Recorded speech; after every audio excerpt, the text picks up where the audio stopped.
Estamos começando mais um Growthcast, o podcast oficial da Growth Machine. No episódio de hoje, a gente vai bater um papo sobre como triplicar o teu resultado, como usar gestão, cultura, estratégia para fazer com que a tua empresa, independente do teu tamanho, tenha mais resultado. Para bater esse papo comigo, Gustavo Mota, com mais de 70 mil clientes atendidos, mentor do MIT e da Endeavor, CEO do Grupo Mola, fundador da Widologos da Escola de CEO, um cara que eu admiro pra caramba. Gustavão, obrigado demais por bater esse papo com a gente, cara. Muito bom. Obrigado pelo convite. Vamos embora aí, entregar conteúdo raiz pra galera. É isso aí, é isso aí.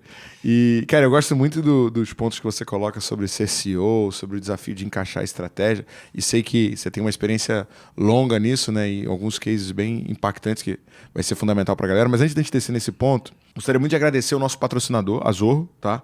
A Zorro oferece uma suíte completa de aplicativos, de negócios e produtividade para sua empresa que está crescendo e buscando ter mais eficiência, mais competitividade, mais capacidade de analisar dados, tá? Para saber mais sobre a Zorro e para ajudar a sua empresa, eu vou deixar o link aqui na descrição desse episódio, ou você pode jogar no Google Zorro também.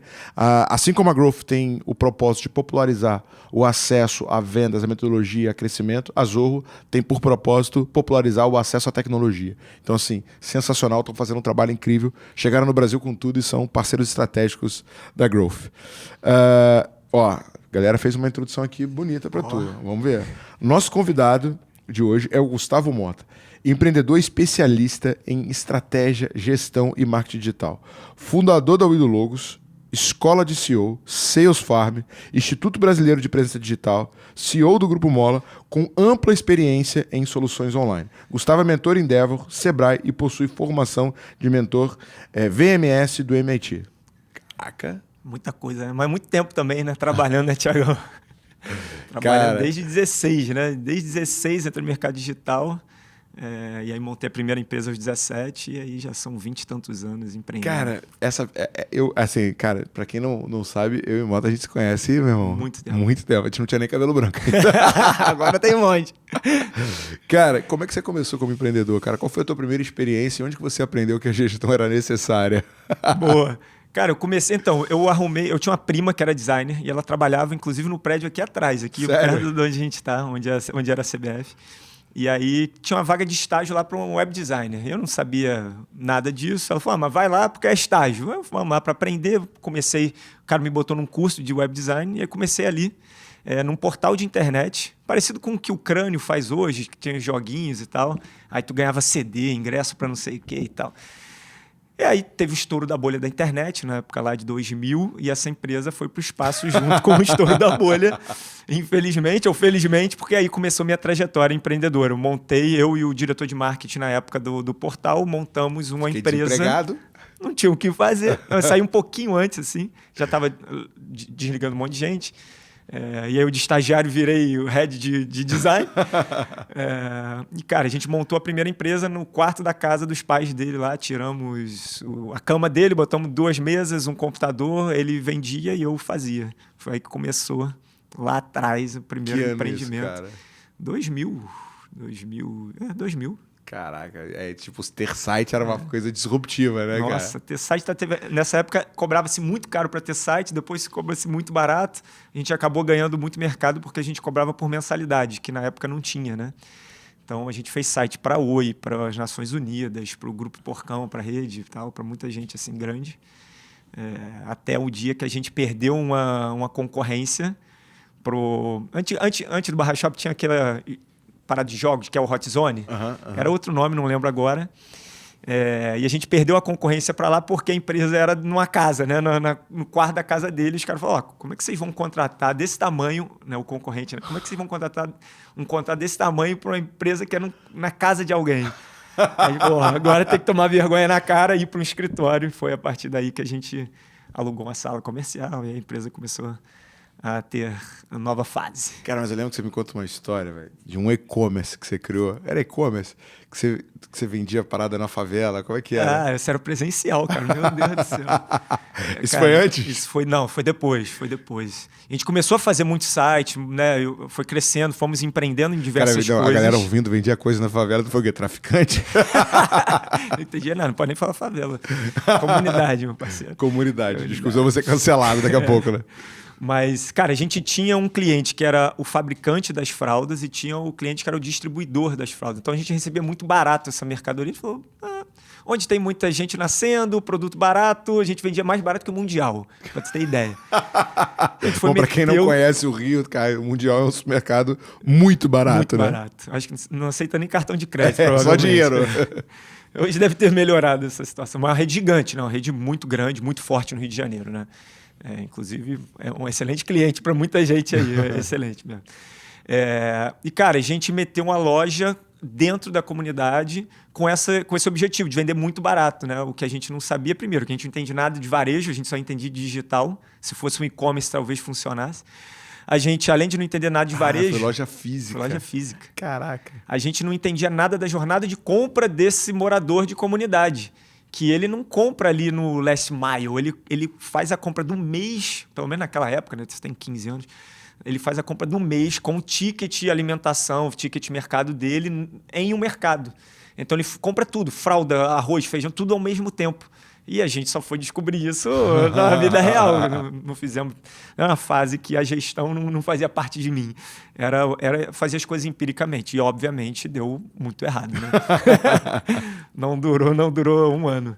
Cara, e eu lembro assim, né, cara, que a gente se conheceu na Endeavor, né, no Promessa Endeavor, mas você foi muito numa jornada de entender gestão, entender cultura, entender estratégia. E, né, daí surgiu vários business seu, a própria escola de CEO e tudo mais.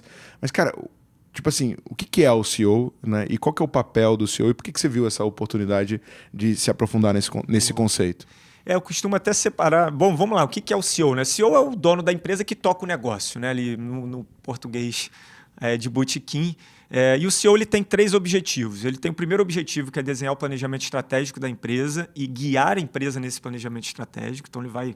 Cara, a gente está aqui, a gente tem que ir para lá e ele vai liderar esse processo. O segundo grande objetivo é ele ser o guardião da cultura da empresa. Então, cara, é ele que vai dizer como que se contrata, demite, dá feedback, promove. Então, cara, se ele está vendo alguma coisa errada, ele vai lá construir junto com a equipe, né? Obviamente, a cultura é um organismo vivo, mas ele é o guardião. Se ele deixar a peteca solta, cara, a cultura vai embora.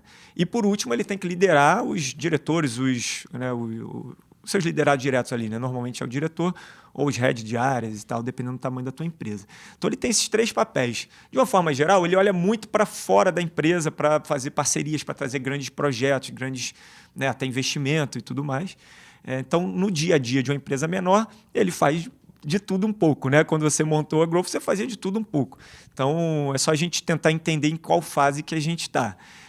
Eu comecei a olhar muito para a gestão quando eu fundei a Widologos. Porque eu tinha lá a agência, que para mim era o modelo mais... Até contextualiza quem é o Widologos para a galera que não conhece. Boa. Então, a gente contou até agora que eu tinha uma agência, montei vários negócios no mercado digital, e essa agência ela vivia numa gangorra, de cima e para baixo, de baixo para cima, ganhava dinheiro, perdia dinheiro, ganhava dinheiro, aí tinha que entregar o projeto e aí parava de vender. Terrível e, cara, gestão de botequim. Entrava R$100, botava R$50 no bolso dos sócios, eram 2 sócios, tinha que pagar a conta de luz, pegava o dinheiro, botava na empresa, caos na terra. Então, um belo dia que eu estava ferrado, literalmente, e aí eu não tinha nem dinheiro para botar gás no carro, na época que era moda ter carro a gás, né? Liguei pro meu pai e falei, pai, me ajuda aí, eu preciso de dinheiro e tal. Ele falou, cara, só te ajudo se você voltar a estudar. Eu tinha abandonado a faculdade para empreender.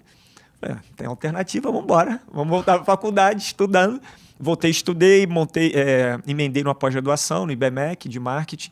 E foi aí na pós-graduação que um professor indicou um livro do Chris Anderson. O Chris Anderson é o cara que escreveu Cauda Longa, e ele escreveu um outro livro chamado Grátis, O Futuro dos Preços. Livro velho. Mas esse livro é muito bom. Muito bom.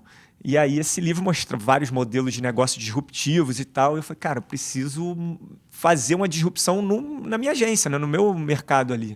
E aí eu fui ver players ao redor do mundo de design gráfico, de publicidade, de marketing, até que eu falei, cara, esse modelo de outsourcing, né, ou seja, conectar pessoas que estão em casa e freelancers com empreendedores, tende a funcionar. E aí nasceu a Widologos, que é um marketplace que conecta freelancers, que tem mais de 150 mil freelancers hoje, com milhares de clientes que querem fazer a identidade visual, desde logo, né, o logo, fachada, site, folder, cardápio, tudo que a empresa precisa para poder ter uma imagem profissional, né?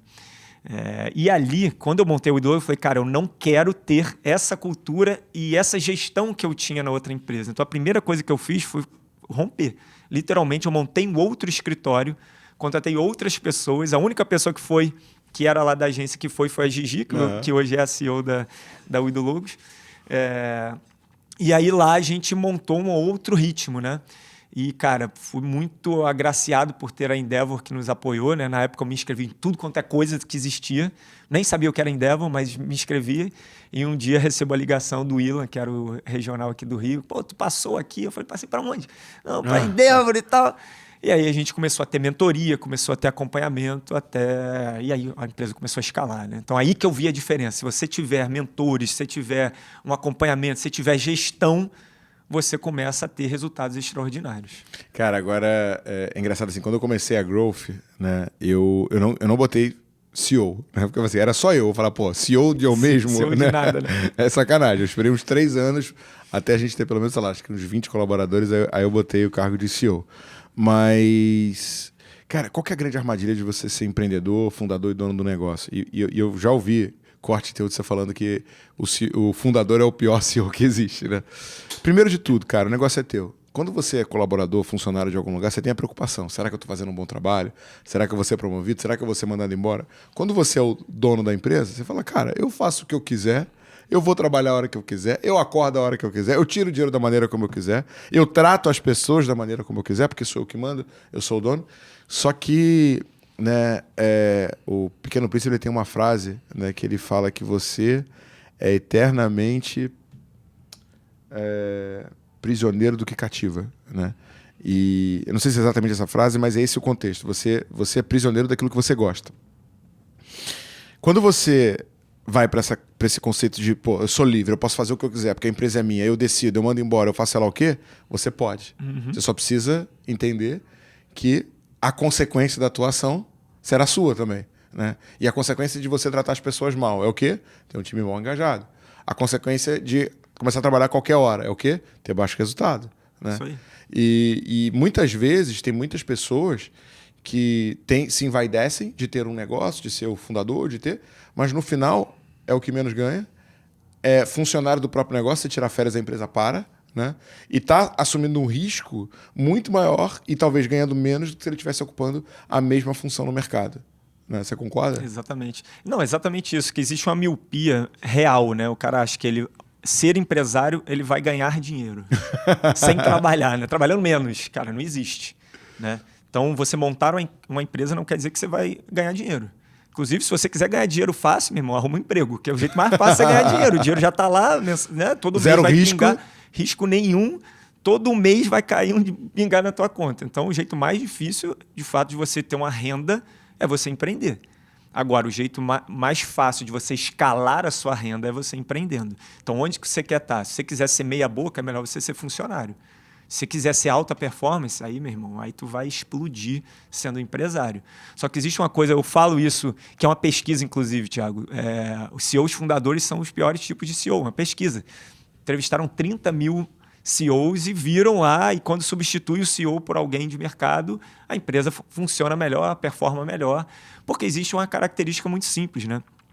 Existem 2 fases do CEO. Primeira fase, quando você montou lá a Growth, ou quando eu montei a Uido Logos, cara, que você está experimentando muito, você está testando muita coisa. O teu risco é baixo, porque você não construiu nada, você não vai botar nada a perder, né? Você não tem uma reputação a ser quebrada, porque você ainda está construindo muita coisa. Então, você está numa fase muito embrionária de validação. Quando você começa a crescer, você começa a mudar de fase. E essa segunda fase é que os empreendedores, de modo geral, não se atentam, né? Que eles precisam mudar de fase, precisam ser outra pessoa. É nessa outra fase, que é a fase do gestor, ele precisa delegar, ele precisa criar processo, ele precisa tornar a empresa sustentável. Ele vai continuar testando, mas não vai ser um teste igual aquele, vai ser muito mais comedido, porque ele tem um risco muito maior, ele já construiu a empresa. Se ele parar de faturar agora, o que ele faz com essa equipe? Então, ele vai fazer testes muito mais pontuais, muito mais assertivos do que antes, que ele tinha um risco muito menor. O entendimento que existe nessas 2 fases é o que faz a diferença para o jogo, sabe? Porque as pessoas não podem estar numa fase da empresa faturando 50, 100, 200, 1 milhão por mês, 10 milhões por mês e continuar achando que ele pode ficar de uma forma geral, sem gestão, sem sustentabilidade, sem processo, sem nada disso. A empresa quebra. E aí, no final do dia, o cara se afoga no operacional. Aí tem um imã puxando ele para o operacional. Pô, Mota, mas eu quero ficar no estratégico. Aí tu tem um imã aqui embaixo que se chama você mesmo, porque tu não construiu nada, tu não construiu um processo, não construiu, delegou. Você é o gargalo da tua empresa. Cara, tu que construiu um imã. Aí o imã te puxa pro operacional, aí tu não consegue sair de jeito nenhum. Cara, sabe que mês passado a gente teve um resultado de 97% de crescimento em relação ao mês anterior, né? Então a gente meio que dobrou o resultado de vendas. E se eu comparar com o ano anterior, foi 110% no mesmo mês. Cara, o que aconteceu? Início do ano, assim, eu tô exatamente nessa fase aí de sair da operação. Cara, eu não sou tão preso no operacional. Tem a ponta de produção de conteúdo e tal, que isso Sim. eu acabo me demandando muita atenção. Mas, cara, eu sempre tive... Eu tenho um problema oposto do delegar. Eu delego demais, entendeu? E muitas vezes eu não dou o instrumento ou a ferramenta necessária para a pessoa conseguir fazer aquilo que é preciso ser feito. Eu tenho a síndrome do especialista, que eu acho que todo mundo está na minha cabeça e todo mundo entende exatamente o que eu estou entendendo e não precisa explicar muito, fala assim, vá, né? E, cara, no início do ano, né, no final do ano eu comecei um processo de fazer mais exercício, treinar, buscar desenvolvimento pessoal, cara, estudar mais, investir em capacitação e fui buscando essa evolução. No início do ano eu tomei uma porrada que eu perdi pessoas importantes da minha estrutura e eu falei, cara, né, se isso está se repetindo e a única variável constante nas duas equações sou eu, né, a única variável presente sou eu, o problema sou eu. Comecei a fazer terapia e fui num processo ali para tentar, né, virar um ser humano melhor, né. Cara, mês passado, o que eu fiz? Cara, eu estive muito presente. Eu não... Tipo assim, eu faço personal e eu treino jiu-jitsu. Cara, eu treino jiu-jitsu quase todo dia. Cara, mês passado eu praticamente não treinei. Eu caí dentro, cara, em estratégia de marketing, produção de conteúdo, fiz um montão de coisa.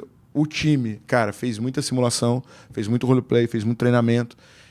Eu me afastei um pouco da venda e tentei ficar mais ali no tático / estratégico. Não estava no estratégico, estava mais no tático.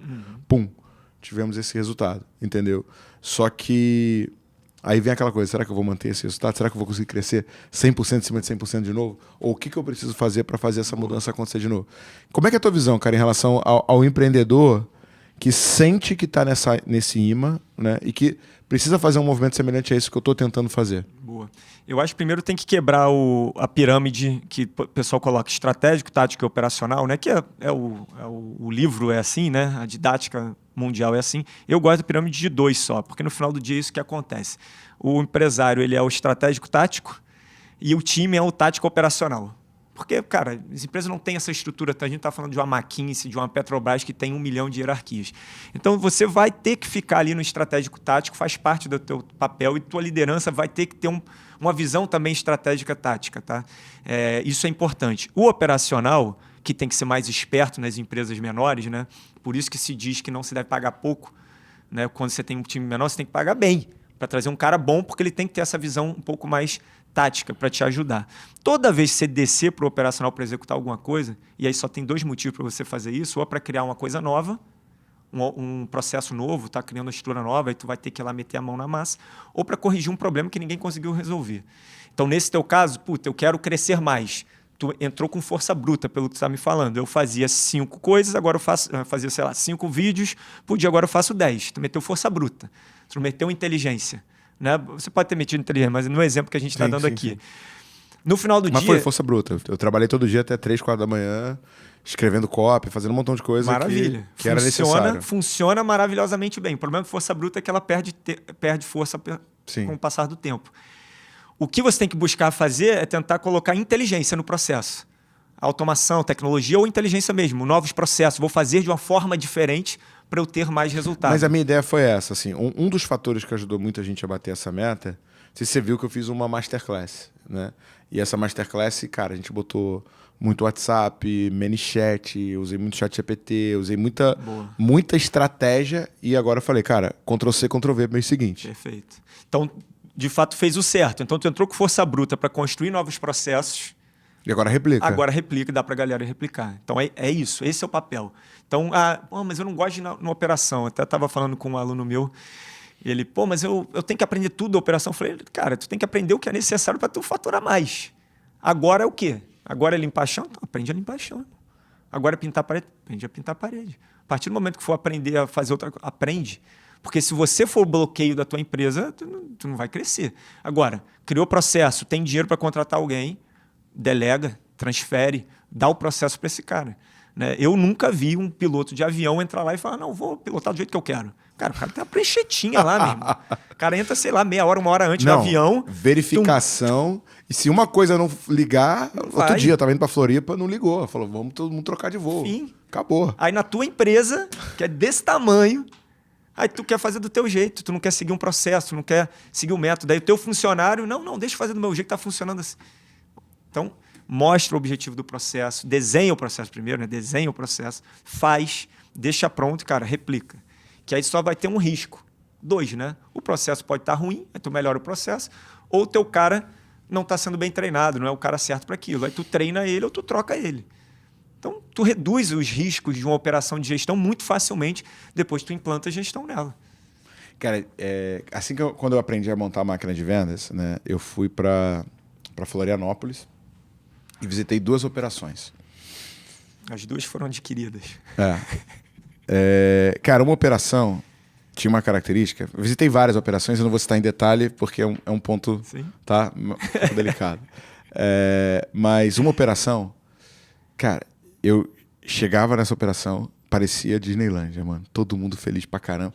E às vezes eu ficava 8, 9 da noite, a galera tava lá, e nego trabalhando, aí me pegava cerveja. E tipo assim, tinha aquela coisa meio high school da galera ser mais jovem, mas você via que a galera tava caindo de cabeça. E uma vez eu fui pra um hackathon, sábado, 100 pessoas, cara, tipo, trabalhando lá, querendo fazer o hackathon acontecer.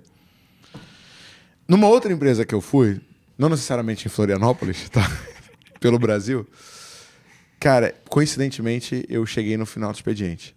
Tocou o sino e, cara, foi uma coisa assim, parecia uma indústria. Ninguém, silêncio, né? E quando você via o clima e tal, você via que uma tinha muito mais pessoas rindo, colaborando, e o outro parecia muito mais assim, sabe? Tipo, repartição, cada um no seu quadrado, pouca interação, uma pessoa com uma expressão um pouco mais séria, né? Pouca gente entende de fato o que é cultura organizacional e o como isso pode fazer diferença. Mas essas 2 empresas, olhando a trajetória inteira delas, tiveram captações semelhantes e resultados de mais de 100 vezes, quase 50 vezes de diferença de valor de uma para outra. O que é isso e o que é cultura organizacional e como é que eu olho para isso dentro do meu negócio? Cara, é maravilhoso esse exemplo, né? Porque as 2 tiveram sucesso, sim, cada um da sua forma, né? Captaram, cresceram, foram compradas, adquiridas, sei lá, pelo que você está contando de exemplo. E as 2 foram empresas de sucesso. Uma talvez esteja no mercado melhor e maior e deu certo, a outra talvez esteja no mercado não tão grande assim ou mais embrionário, não deu tanto certo. Agora, o mais importante disso, para mim, cara, as 2 cresceram, tiveram sucesso e deixaram os donos provavelmente muito multimilionários. Sim. Uma é maior, outra é menor. Será que foi por conta da cultura? Será que... Não sei. Eu não costumo dizer que está certo ou está errado, não. Eu gosto de entender qual é o esforço e a energia que foi dada. Uma empresa pode ser pega lá o Google, que é de um jeito, o Facebook é de outro completamente diferente, a Microsoft é outro completamente diferente, cada uma com a sua cultura. Para mim, se você constrói a empresa do teu jeito, e a tua empresa ela tem que ser do teu jeito, ela não tem que ser igual o Google, o Facebook, cara, do teu jeito, que ela é tua empresa, e você consegue construir uma trajetória de sucesso dentro dela, para mim é o que está valendo. Independente se nego desliga às 6 ou não. Tá? Agora, eu gosto, nas minhas empresas, que a galera... Eu sou uma pessoa de alta performance. Eu gosto de buscar alta performance. Eu gosto que as pessoas que trabalhem comigo, principalmente a liderança, busquem alta performance. Então, para mim, é meio que contrassenso. Se eu sou o primeiro a chegar, sou o último a sair, e alguém 6 horas simplesmente fecha tudo e desliga, é da liderança, né? Tem uma falha ali na liderança desse perfil, que seria no meu caso. Então, é tomar cuidado, na verdade. Como que você faz? Você chega, você é o primeiro a chegar, você é o último a sair? Você desliga o computador às 6 horas e fala, e aí, galera, vamos embora até amanhã. E aí você estimula isso a acontecer na tua empresa? Talvez o impacto disso seja do líder, né? Porque a equipe é um reflexo da liderança. Se você fica até tarde, eu duvido que a tua equipe vai embora. Mas duvido que a tua equipe vai embora no horário cronometrado. Duvido. Porque a equipe é o reflexo do dono. Então, a cultura é tudo que a gente executa, todas as atividades, é como a gente reage a estímulos, é como a gente reage a situações, a decisões, é como a gente toma decisão. Isso a empresa, ela tem lá estruturadinho, missão, visão e valor que a galera negligencia muito, mas são pilares fundamentais para a construção de cultura. Se você tem isso redondinho e você começa a tomar decisão baseado nos valores da tua empresa, então, cara, se eu tenho um dos valores lá, fala um valor que vocês têm, resultado. Aprender é tão importante quanto produzir. Beleza, aprender é tão importante quanto produzir. Aí alguém vai lá e não vê que você está lendo, não vê que você está fazendo cursos, não vê que você está estudando. Por que ele vai estudar? Porque está escrito ali no papel? Ou, aí tu vai e fala, galera, eu quero pagar um curso, quem quer? Buf. Aí tu começa a estimular isso. Aí tu começa a dar premiação, em vez de dar em dinheiro para o time, tu vai começar a dar em cursos internacionais. Cara, você usa um valor da empresa para construir cultura. Né? E cultura de vendas, que a gente gosta muito de falar sobre isso, é você transformar a empresa inteira pensando nisso. Né? Eu amo, um dos nossos valores é ser aprendedor. Cara, eu toda hora estou dando livro para alguém. Eu tenho livros na minha casa e quando alguém vai me visitar, eu dou livro de presente. A equipe sabe que eu estou fazendo cursos, mentorias, não sei o que, a gente estimula isso. Então, cultura é muito reflexo do que o dono faz no dia a dia. Cara, e é engraçado assim, né? Que no início da Growth, cara, eu fui fazer um dos meus bootcamps lá na Vetex. Né? O Alfredão conseguiu pra gente lá na Faria Lima e tal. Cara, e um dos caras que estava responsável pela gestão do evento sabia que ia ter um bloco de carnaval gigantesco.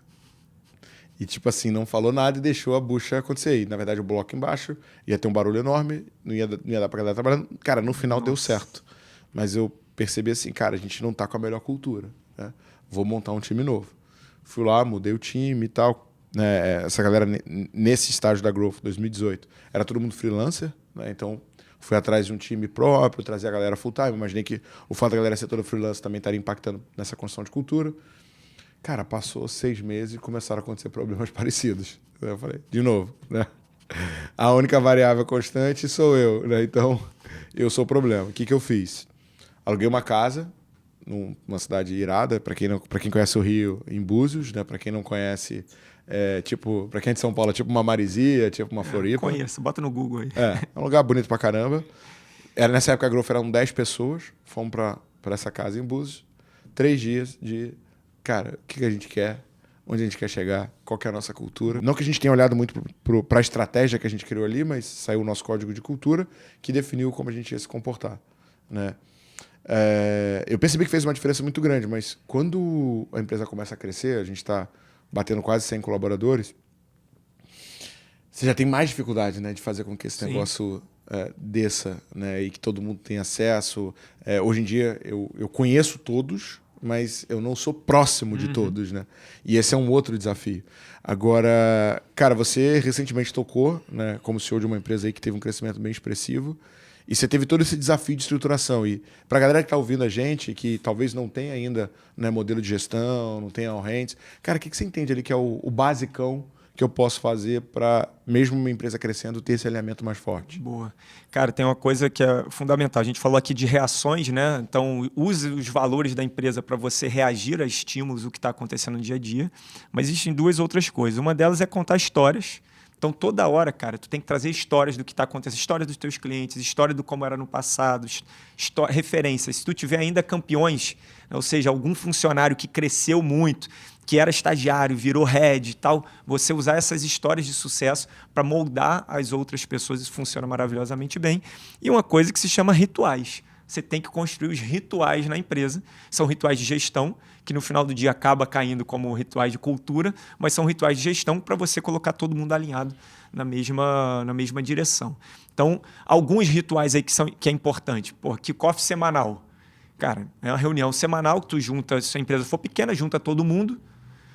E quais são as principais atividades da semana, quais são os objetivos da semana, cada um vai estar falando lá o que vai fazer na semana. Se a empresa for grande, separa por lideranças, a liderança com o CEO faz o kickoff semanal e depois ele faz diretamente com as suas equipes. Então, kickoff semanal. Daily, fundamental, todo dia, 9 horas da manhã, 15 minutos, você e a sua equipe. Mais uma vez, empresa pequena, junta todo mundo, empresa grande faz por áreas, todo dia fazer uma daily de 15 minutos. O que aconteceu ontem, o que você vai fazer hoje, tem alguma coisa te impedindo. Terceira coisa, fundamental, reunião mensal. Cara, acabou o mês, como que foi o mês, o que aconteceu? Quarta coisa, a galera está anotando aí, vai anotando aí. Reunião de líderes. Uma coisa é o kickoff semanal, outra coisa é a reunião de líderes. Algumas pessoas chamam de reunião de OKR, ou reunião de resultado, que é semanal. Então, a gente fazia toda terça-feira, 5 horas da tarde, todos os líderes apresentando o número e defendendo ali o que está acontecendo. Tá? E a gente faz uma que é muito bom, não sei se vocês fazem aqui, que é o All Hands. Fazemos. O All Hands é uma reunião, cara, fantástica, que acontece de 15 em 15 dias. A gente faz aqui... Cara, em 15 em 15, a gente faz mensal. Faz mensal? É. Cara, de 15 em 15 é praticamente um jornal. Costumo dizer que ele é um jornal da empresa dos últimos 15 dias. Então, cada área fala o que aconteceu nos últimos 15 dias e o que vem de novidade para frente. E a gente tem um momento que é a pergunta do CEO, né? Então, ou dos sócios, né? Se a empresa tiver uma liderança muito forte ali na mão dos sócios, que a gente abre para qualquer funcionário fazer qualquer pergunta e a gente estimula que a pergunta seja desafiadora. A gente entende, né? E a nossa cultura, a comunicação tem que ser horizontal, né? Todo mundo pode falar com todo mundo e perguntar o que quiser. Então a gente estimula, a gente paga um prêmio de R$100 em crédito do iFood para a pergunta mais desafiadora que é feita na frente de todo mundo. E aí a gente com isso elimina a fofoca, elimina as pessoas perguntando outras coisas. Ali, cara, tu tem a possibilidade de falar direto com o dono da empresa, irmão. Vai. Então a gente estimula isso, obviamente não é só para falar naquele momento, mas esse é mais um momento que a gente abre as portas e fala, galera, pode perguntar o que vocês quiserem. A empresa é uma porta aberta aqui. Caraca, pô, adorei a ideia. A gente, o nosso All Hands, né, ele é apresentação de resultado, mas apresentação de projetos também. E no final a gente abre a pergunta, mas fica aquela coisa ali do, puta, será que eu posso perguntar? Será que eu não posso? Então, estimula. Aí cria isso, pergunta desafiadora. Não é ofensiva, não é desafiadora. Mas são perguntas difíceis, tá? Mas é legal. Eu acho que eu nunca não respondi. Qual foi a pergunta mais difícil que tu recebeu? Assim, cara, já tive pergunta de, tem alguns sócios na empresa aí, tem alguns que não fazem nada. Como é que funciona isso? Entendeu? Até onde um sócio, sabe? Então, são perguntas interessantes, porque as pessoas não têm a menor noção de como funciona uma empresa que é maior, né? Essa é a grande verdade. E algumas perguntas são, cara, do dia a dia. Cara, a gente vai lançar um produto. E aí, quando é que começa a divulgação? Já deu errado um outro lançamento. Como é que vai ser agora para a gente não errar igual? Tem algumas cobranças que são interessantes, mas nesse nível aí é mais perguntas que as pessoas não entendem, né? Como que funciona o societário? Aí tu explica, aí a pessoa acaba entendendo e vai se ambientando nesse novo universo. Cara, assim, né? E eu sinto que a gente teve um momento que a nossa cultura estava, cara, muito alinhada. E aí a gente entrou num boom de crescimento e aí acabou contratando rápido demais, que fez com que a cultura meio que se perdesse um pouco. Final do ano passado a gente trouxe a Luana, né, que é a nossa líder de RH, então ela assumiu o OKR, assumiu o All Hands, assumiu os rituais, então a gente está nesse processo de construção, está numa melhoria, mas ainda temos assim muitos desafios, principalmente porque, cara, a gente cresce rápido demais, então as pessoas acabam não tendo tanto contato.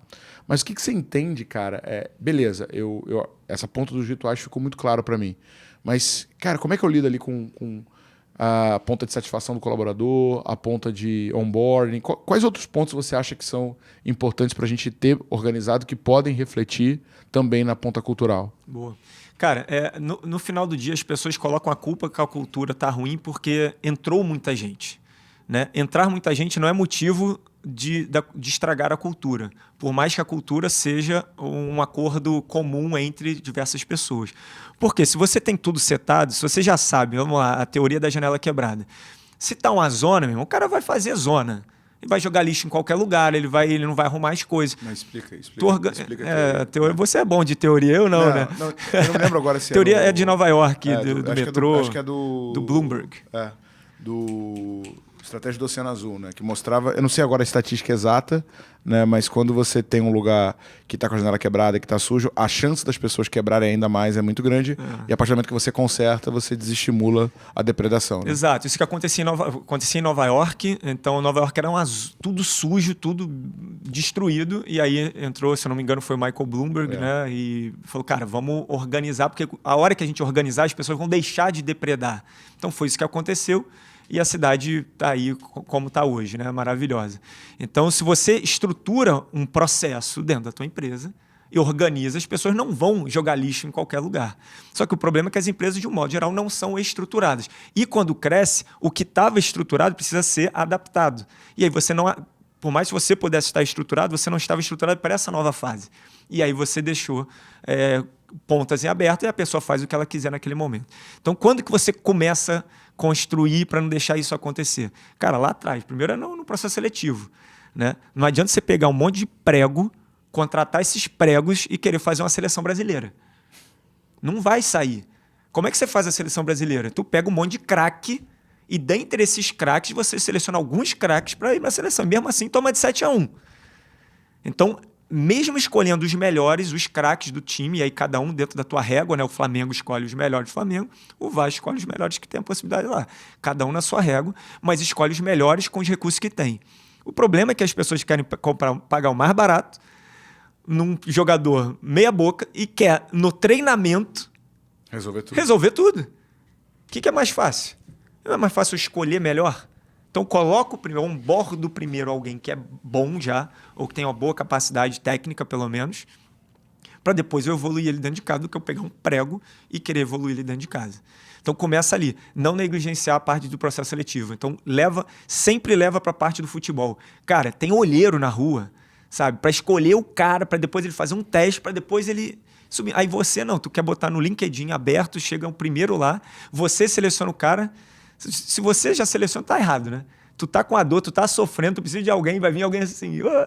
Aí tu vai contratar o cara por empatia, então a chance de dar errado é muito grande.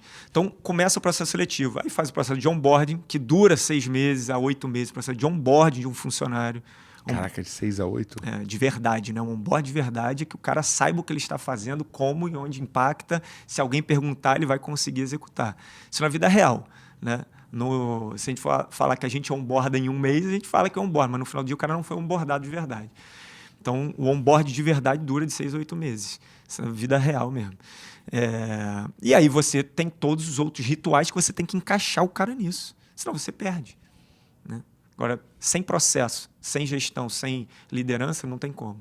Cara, e é engraçado assim, eu tive um desafio, né, que foi o seguinte: a gente foi para um processo de só trazer pessoas muito bem formadas, né? Normalmente faculdade federal e excelente faculdade.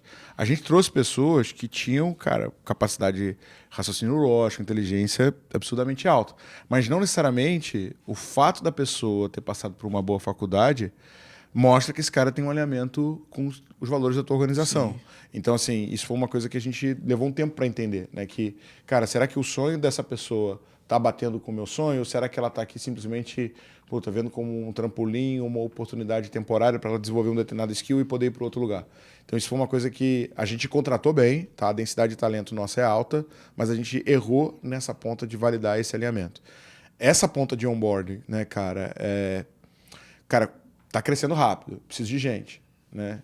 Então, o que você faz? Você traz o cara e joga na operação. É isso aí. Então, tu não onboarda ele, né? Em vendas, cara, tipo, eu considero que agora que a gente tem um onboard eficiente, que a galera tá tracionando, tá performando numa velocidade boa e com um alto aceite, né? Com uma alta taxa de aproveitamento de Mas vendedores contratados. Mas ele rampa em quanto tempo? Cara, aqui, velho, tipo assim, eu tive pessoas que levaram 90 dias, mas eu tô tendo agora uma leva de vendedores que estão rampando em 30. Beleza. Saca? Só separar que rampar e onboardar o cara são coisas completamente diferentes. Porque onboardar, tu vai onboardar ele na empresa como um todo. Ele tem que saber o que acontece nas outras áreas e tal. Então, isso é mais longo. Ainda mais porque a gente taca ele numa... Fica aí, meu irmão. Ele tá aqui, ó. Só ligando e... E vendas é aquela coisa, né? Binário. Você sabe se deu certo ou se deu errado. Tipo... analisando número, né? Diferente das outras pontas. Então, esse é um ponto de atenção. E uma outra coisa, cara, eu acho que foi você que me indicou esse livro, do Tony Ash, da Zappos. O Delivering Happiness. Satisfação garantida. Satisfação garantida. Não, em português é entregando felicidade. Eu acho que é entregando felicidade. Não, Delivering Happiness é em inglês, com certeza, mas eu acho que é a satisfação garantida. Satisfação garantida, beleza. E aí conta a história das Zappos, né? Para quem não conhece, foi uma empresa adquirida pela Amazon por $1 bi, né? Lá atrás. Lá atrás, tipo assim, quando não tinha WhatsApp, não tinha nada disso. O cara 100%... Não, ele foi investidor dela, né, mas depois não captou mais. E a parada que eles fizeram, e é uma coisa que eu tenho vontade de fazer na Growth, eu quero fazer essa virada em algum momento. Todo mundo que vai trabalhar nas Apos, obrigatoriamente, tem que ficar um tempo no call center. Não sei se é um mês ou se é 2 meses, mas é um tempo relevante, assim, né? E no final do processo de onboard, o cara recebe $2.000 pra desistir. Pra, cara, ó, segue a tua vida e, segundo o livro, uma pessoa apenas aceitou. Cara, esse onboard, tipo, velho, isso é muito bravo. Eu não tenho isso. Tu conhece alguém que fez alguma coisa semelhante, cara? Não, esse faz parte do processo seletivo, né? E é bom a gente lembrar que o processo seletivo só acaba depois do período de experiência. Então, eu não sabia disso. Por isso que é o período de experiência. Para você ver se essa pessoa faz parte da tua empresa, se comunga os mesmos valores, que isso, na fase inicial, até você de fato querer, o cara ali, assinei o contrato de trabalho do cara. Você ainda não sabe se esse cara, né? É no dia a dia, né? Então, tu tem 3 meses de período de experiência para você experimentar os dois lados, e ele experimentar também. Eu nunca vi, mas é fantástico, né? Porque ele estimula o cara a sair, mas na conta dele é mais caro esse cara ficar e sair daqui a um mês do que eu tirar ele agora. Então, ele perde mais dinheiro se o cara ficar 2, 3 meses a mais do que se ele tirar o cara agora. Então, ele estimula o cara a sair para ver quem quer ficar, e aí essa pessoa geralmente performa melhor. Cara, e aí eu queria ir para um ponto que é o seguinte... O brasileiro contrata mal, né, Thiago? Isso é verdade. O brasileiro contrata mal, contrata quando precisa, né? Escolhe às pressas, demite devagar. De um modo geral, né, a gestão brasileira é assim. Eu vou abrir vaga quando? Quando eu preciso, na hora que eu preciso. Cara, o cara acabou de pedir demissão. Aí teu líder não mapeou que existe uma possibilidade de pedido de demissão, você não mapeou talvez um crescimento. Você tá no talo. Tá no talo, tu tem que entregar um resultado, aí tu vai trazer qualquer um para cobrir aquele buraco. É engraçado que às vezes eu tenho uns amigos que trabalham em empresa multinacional, né? E o cara fala, velho, aqui a gente não demite. Eu falei, como assim, cara? Não, é que o nosso processo seletivo é tão bom que a gente tem uma confiança muito alta que a gente achou a pessoa. E aí, para mandar embora, é um processo de 6 meses, quase 1 ano, né? Porque você tem que provar quase que um inquérito policial de que o cara não serve, né? Então, e aí a galera... Isso é interessante e faz um certo sentido, porque você entende que você tem que... Cara, o cara não tá entregando o resultado, você não vai desistir do cara de cara. A culpa é do cara ou da empresa? Né? Deu os recursos, as ferramentas. A gente fez uma convenção para uma empresa de agro muito grande, fatura 5 bi. Cara, eles não demitem. Tu entra na empresa, não demite. Fala assim, mas, cara, não demite, porque o processo é bom, ele sabe que o cara tem as habilidades, e se não está funcionando, o problema não é o cara. E é engraçado que eles contaram um case lá que foi um consultor de vendas lá na empresa. Imagina, uma empresa familiar, praticamente todos da família trabalham na empresa, a empresa é líder de mercado, fatura 5 bi, gigante.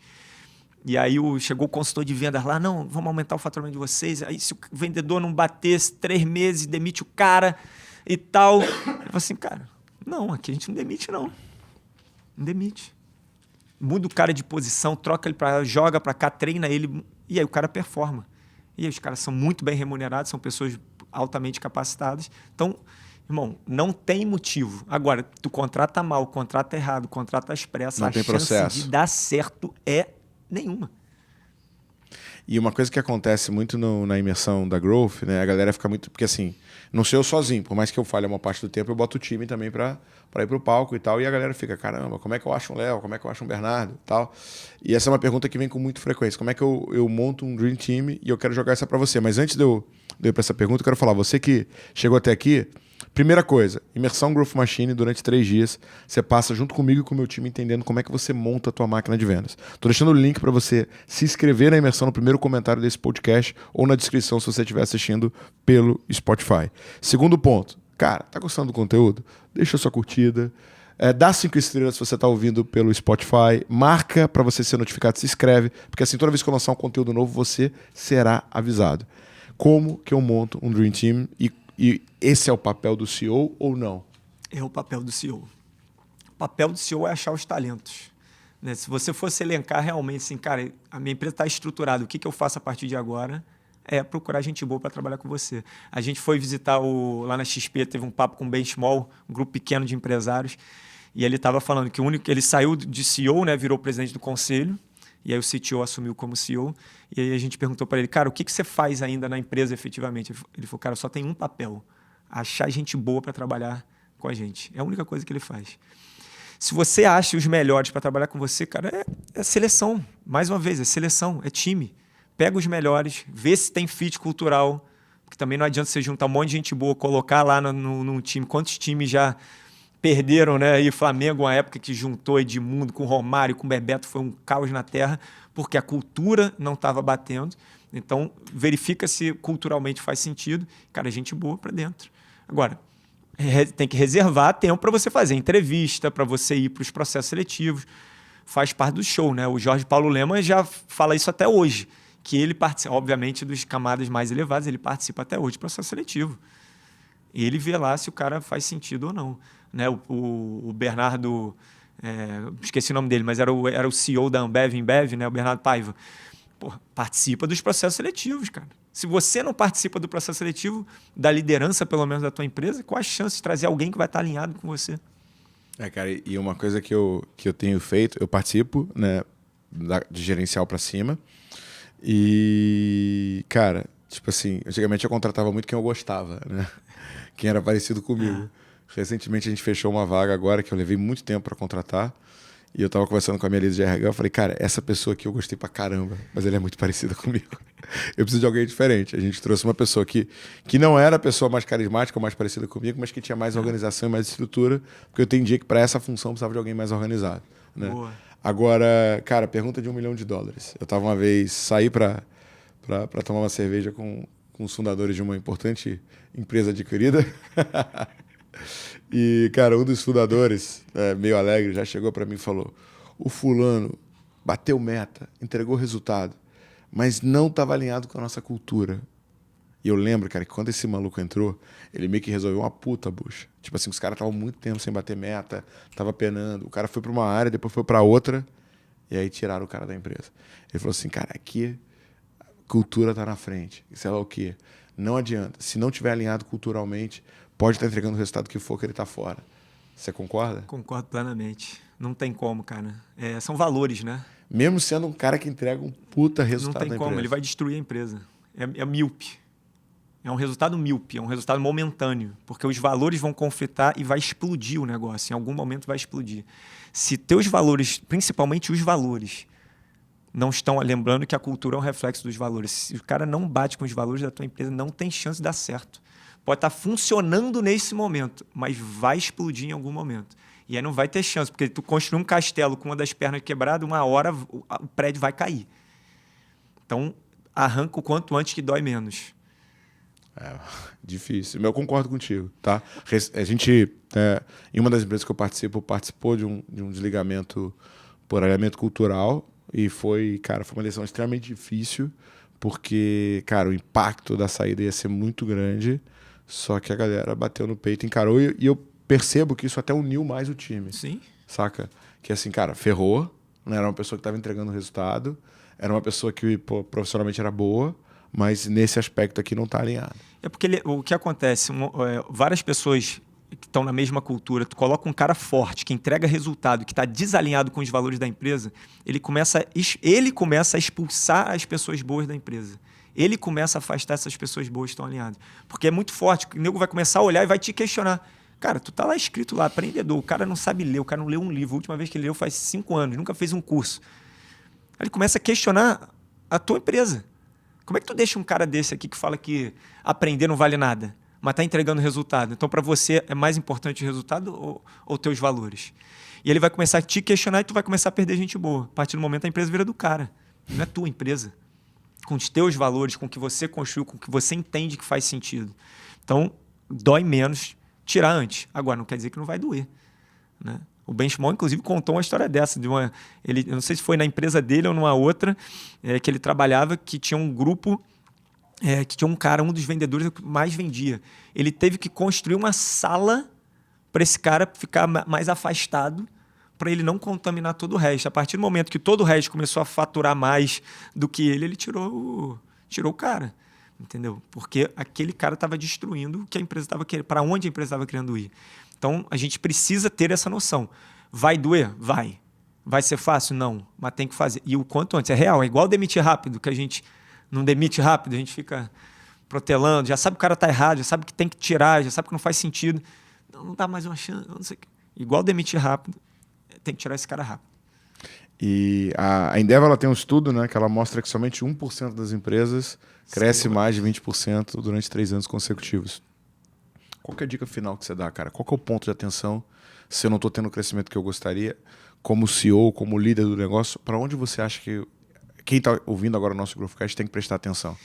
Cara, você tem que entender que a empresa só tem 2 áreas. Uma área de vendas e a área que dá suporte a vendas. Se você entender isso e viver isso de verdade, não tem chance da tua empresa dar errado. Porque toda organização vai estar trabalhando para você vender mais. Uma empresa só existe para resolver o problema do cliente. Se tem uma dor e alguém está disposto a pagar por isso, é por isso que existe uma empresa. Certo? Então, se você consegue vender, você vai estar resolvendo dores das pessoas. Se a tua empresa está toda levando, sendo um funil para levar esse cliente para dentro, para você converter, para esse cliente não ir embora, para ele recomprar de você, e todo o resto da companhia dar suporte a isso, cara, a chance de você escalar é total. Né? E o que difere de uma empresa scale-up ou não é o crescimento dela. Né? A gente fez o programa aqui do scale-up da Endeavor, fez o scale-up do Sebrae, formei pelo Babson, pelo Scalerator, que era esse programa, e, cara, o potencial comercial é o fator fundamental. Agora, óbvio, né? Ali tem que ter as áreas de suporte, cuidar do custo, cuidar de pessoas. Né? A empresa é um conjunto de seres humanos. Se você não cuidar de pessoas, vai degringolar. Se você não cuidar do custo, você pode faturar muito, mas você está aumentando o teu custo, você pode quebrar a tua companhia. Então tem que cuidar de custo, tem que cuidar de pessoas. Mas, meu amigo, se não for pela venda... Cara, eu concordo muito contigo. Cara, lançou recentemente o filme da Nike, né? E, cara, o filme da Nike ele é muito claro. Quem tem mais vontade, ganha. Né? Estavam lá todo mundo lutando para ver quem ia ficar com o Jordan. Né? Aí a Adidas fez isso. Pô, a All-Star fez aquilo. O maluco da Nike foi na casa, fez um tênis vermelho, vou pagar a multa, vou fazer isso, convenceu a mãe, convenceu o pai. Cara, quem tem mais vontade ganha o jogo. Sim. Se você não está satisfeito com o teu resultado, o resultado você não controla. Você controla vontade. Aumenta a tua vontade, irmão. Aumentou a vontade, o resultado vem. Cara, e eu gosto disso que você falou, porque venda é consequência de várias atividades. Que aí faz mais. Você faz 5, faz 10, faz 30, faz 100, faz 200. Cara, aumenta a tua fome que o resultado vai vir. Você vai ser scale-up, meu irmão, independente da quantidade de concorrentes que existe no mercado. Irado. Irmão, o que é o Grupo Mola? E quem quiser trocar ideia contigo, qual que é o melhor canal e tal? Bom, o Grupo Mola são diversas soluções em vendas. Então, a gente ajuda treinamento de vendas, congresso, palestras. A gente ajuda você a estruturar melhor as suas soluções em vendas. Quem quiser saber mais, entra no @gustavomota.com, no site gustavomota.com, que a gente vai estar lá para ajudar a galera e colaborar com o crescimento de várias empresas, assim como vocês fazem também. Bora. E quem chegou até o final, tira um print desse podcast, joga lá no Instagram, nos seus stories, marca @thiagoth.reis.gm, @growthmachinebr, gustavomota.com. gustavomota.com. Todo mundo que fizer isso vai ganhar um presente direto na DM. Eita. Pode fazer. Bora! Boa.